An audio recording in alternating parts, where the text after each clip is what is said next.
કયા ગામની અંદર ધોરણીની અંદર જોરદાર સોલર ખાતાનું રિઝલ્ટ મળ્યું છે. એ રિઝલ્ટ પહેલાં તમને બતાવ્યો તો પછી આપણે ખેડૂત સાથે વાત કરીશું. જે આ લીલું જેવું દેખાય છે એની અંદર ટોટલી આપણે સોયલર નાખેલું છે અને આ એક પ્લોટ જે દેખાય જેમાં સોયલર નથી નાખ્યું તો ડિફરન્ટ તમે જોઈ શકો છો કે ભાઈ આની અંદર પીરું છે બધું લીલાશ નથી અને વિકાસ નથી અને પેલું સોયલર જુઓ તમે જોરદાર છે. તો આપણે મળીએ સુરેશભાઈ ગોહેલને કે એમને જે રિઝલ્ટ મળ્યું છે.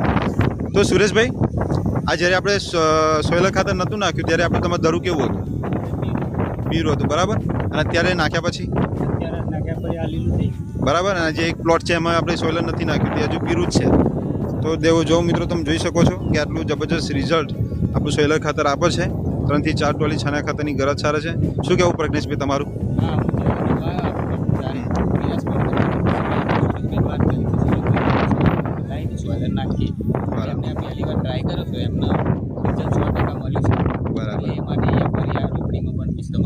જોરદાર. અને આપણે કેવું બીજા ખેડૂતને કહી શકાય ને?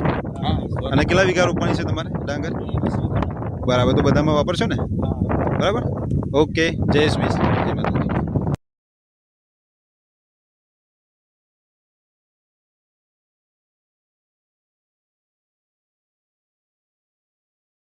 કયા ગામની અંદર ધોરણીની અંદર જોરદાર સોલર ખાતાનું રિઝલ્ટ મળ્યું છે. એ રિઝલ્ટ પહેલાં તમને બતાવ્યો તો પછી આપણે ખેડૂત સાથે વાત કરીશું.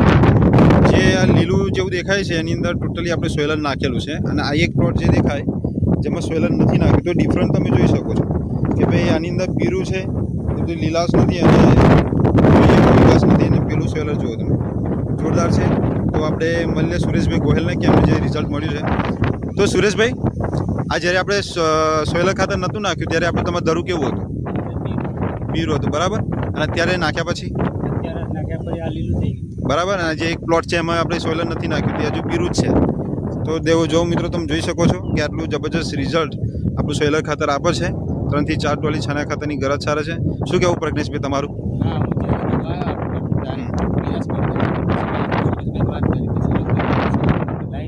નાખીએ એમને પહેલી વાર ટ્રાય કર્યો છો એમને રિઝલ્ટ 100% મળ્યું છે.